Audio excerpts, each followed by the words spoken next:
Salut et bienvenue sur Tekwa. Nous continuons avec notre playlist Symfony 6 et à partir de cette vidéo-là, on va commencer à s'intéresser à ce qu'on appelle les services. Et ça, c'est quelque chose de très important dans Symfony et c'est un concept, mais avec les autres concepts qu'on va voir, qui sont très importants et très récurrents au niveau des différents frameworks que vous pouvez trouver dans l'écosystème du développement. Donc, on va commencer déjà par aller voir la documentation. Donc, en tapant Symfony Service, vous tombez sur cette page-là qui vous parle de service container, un conteneur de service. OK. Donc, la première chose qu'ils nous disent ici, c'est quoi? C'est que notre application est pleine de petits objets qui sont intéressants et qui nous offrent plein de choses, à savoir, par exemple, le service mailer, qui va vous permettre d'avoir un objet qui vous offre des fonctionnalités vous permettant d'envoyer des emails. Vous pouvez avoir aussi des petits objets qui vous permettent d'accéder à votre base de données, chose qu'on a déjà eu, à savoir Doctrine, qui réellement c'est un service, c'est un objet, qui par exemple le repository, le manager et ainsi de suite. Donc pour faire simple, un service c'est une classe qui offre un service. Il n'y a pas plus simple que ça. Et donc, vous allez trouver plein de services prêts à l'emploi. Et à chaque fois que vous allez installer de nouvelles bibliothèques, vous allez trouver avec ces bibliothèques-là d'autres services. Et donc, d'autres classes qui offrent des fonctionnalités qui vous permettent en fait de développer plus rapidement et plus simplement votre application. On va maintenant parler d'une façon théorique de l'aspect de service. Et je vais vous commencer par un petit exemple. Imaginons qu'on ait ces trois classes-là au niveau de notre application. Une première classe, c'est qui a besoin en fait du service S1, du service 1. Et ce service 1 là, pour pouvoir le générer, on va le faire d'une façon très simple. On a besoin d'un objet, on a la classe, on va instancier la classe. Donc on va aller faire un service 1 égale new service 1 et on va lui passer les deux paramètres qu'il s'attend à avoir. Je répète, un service c'est une classe qui offre des services. Elle n'a pas d'état réellement, donc ce n'est pas une entité. Une entité, elle a un état. Par exemple, l'entité personne, son état, c'est l'âge, le nom et le prénom de la personne que vous allez créer. Donc là, on a besoin d'informations pour pouvoir créer cet objet-là. Un service, il n'en a pas besoin. Il est sans état. Donc, lorsque je parle de P1 et P2, ce n'est pas nécessairement l'état du service. D'accord ? Pour la classe C2, elle a besoin de deux services pour fonctionner, qui sont les services S1 et S3. Du coup, elle a fait la même chose. Elle est allée instancier le service S1 avec les deux paramètres P1 et P2 et le service S3 avec les trois paramètres P1, P2 et P3. Et finalement, la classe C3, elle avait besoin du service S2 et du service 3, donc elle les a instanciés. Ici, pardon, c'est une faute de frappe, c'est service 3. Ok, pareil ici, hein. C'est des petites erreurs de copier-coller que je vais m'empresser de corriger tout de suite. Ignorer. Du coup, ça va devenir service 3 et ça va devenir service 3. Voilà. Ok, donc on a nos trois services, on est tranquille, on est content, l'application elle tourne et d'un coup, le concepteur de la classe service 1, par exemple, il s'est rendu compte qu'il pouvait améliorer le code qu'il a réalisé.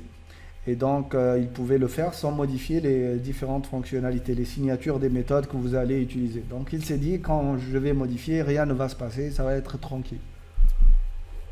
Et du coup, il a ajouté un paramètre P3, ok, qui lui a facilité énormément la vie pour les fonctionnalités F et G qu'il est en train de développer au niveau du service 1.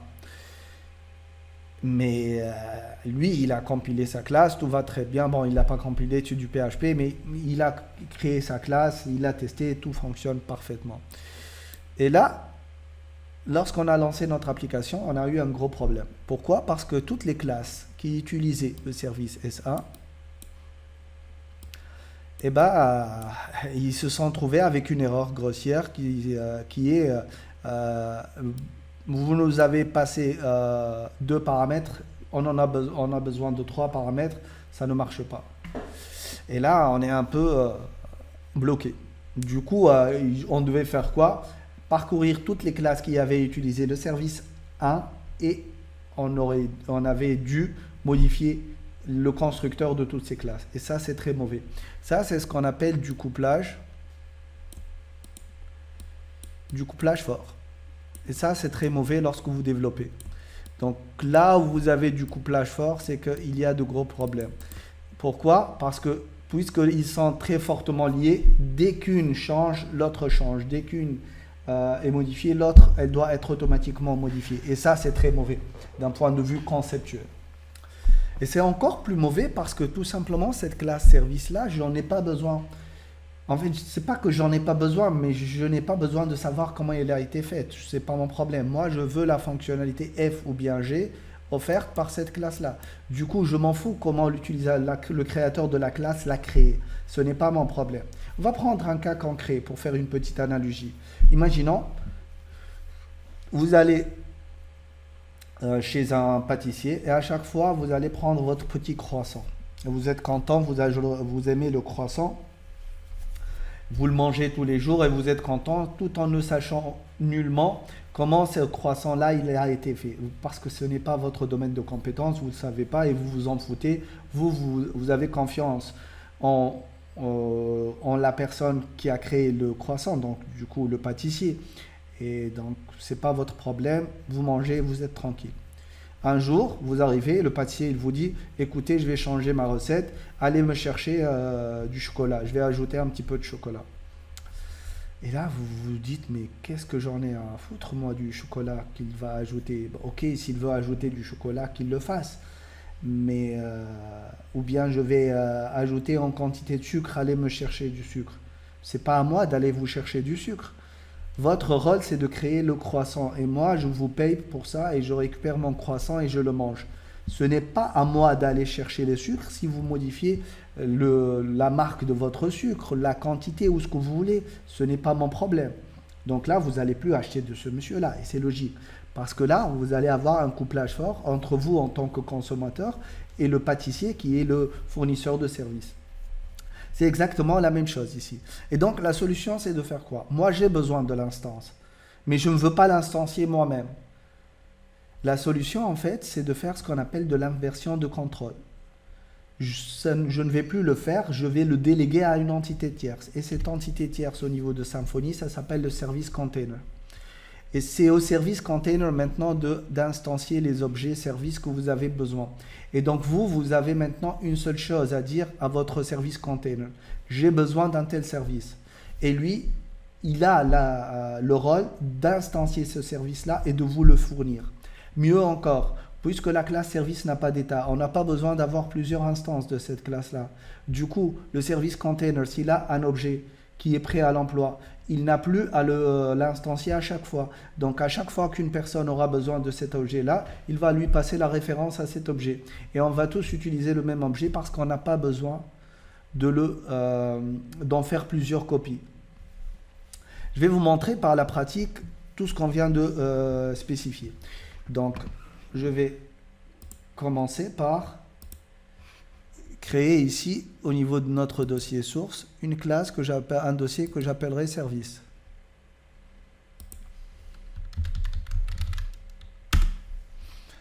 Et ici, je vais créer une classe que j'appellerai par exemple helpers. Et dans ma classe helpers, je vais faire quoi? Je vais tout simplement créer une méthode qui s'appelle saycoucou. Et cette méthode saycoucou, elle va faire quoi?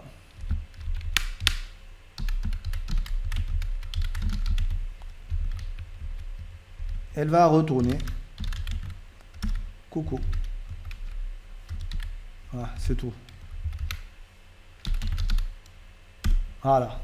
On a une classe très importante, c'est notre helpers. Et ici, on va faire un saycoucou. Et du coup, si j'ai besoin de cette classe-là, par exemple au niveau de notre person controller, dans la liste des personnes, si j'utilise l'ancienne façon de faire, qu'est-ce que je vais faire? Tout simplement, si j'ai besoin de l'utiliser ici, je vais créer une instance de ma classe helpers et je vais lui dire ça va être un new helpers. Point virgule.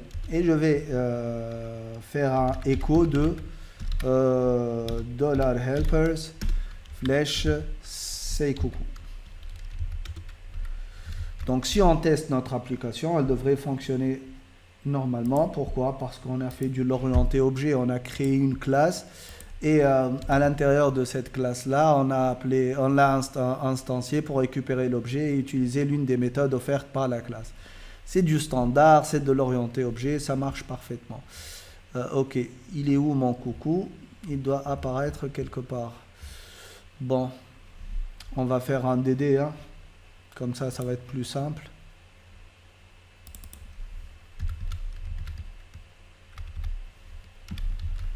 Voilà. Je relance.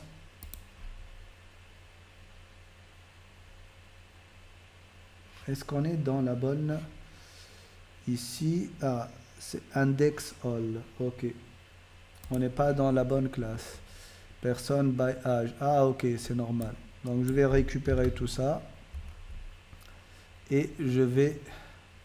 Voilà, c'est là que je voudrais l'afficher. Donc, je vais juste faire un petit écho. Hein. Pas besoin de faire de die. J'actualise et ça devrait fonctionner parfaitement.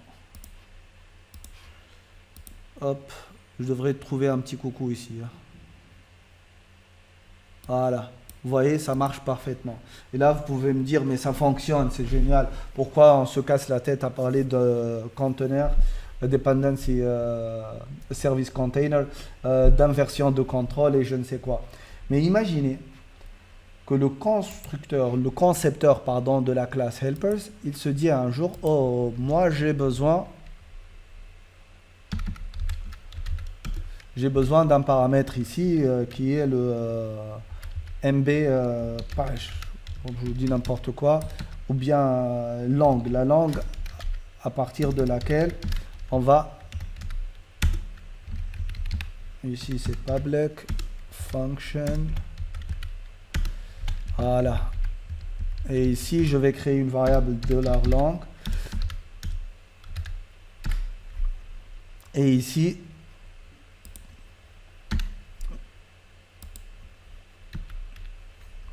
voilà, et ici je vais juste faire $10 flèche langue égale à $langue. Voilà. Et donc ce monsieur là,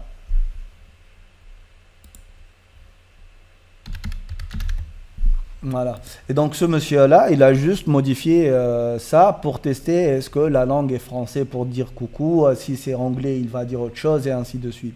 Et là qu'est-ce qu'on va trouver au niveau de notre person controller? Une grosse erreur, vous voyez, required parameter de la langue missing. Et si j'actualise ma page ici, vous allez voir que en fait ce paramètre là il va nous causer un problème. La classe elle ne fonctionne plus. Et là vous voyez qu'on est dépendant de la classe de notre classe helpers parce que c'est à nous de l'instancier. Ça cause un gros problème. Et du coup, je vais vous montrer après comment on peut résoudre ce problème-là en utilisant ce qu'on appelle l'inversion de contrôle, chose qu'on vient de définir. Mais on va voir dans la vidéo suivante comment dire j'ai besoin de tel paramètre ou d'un tel paramètre en utilisant ce qu'on appelle l'injection de dépendance. Donc à la vidéo prochaine.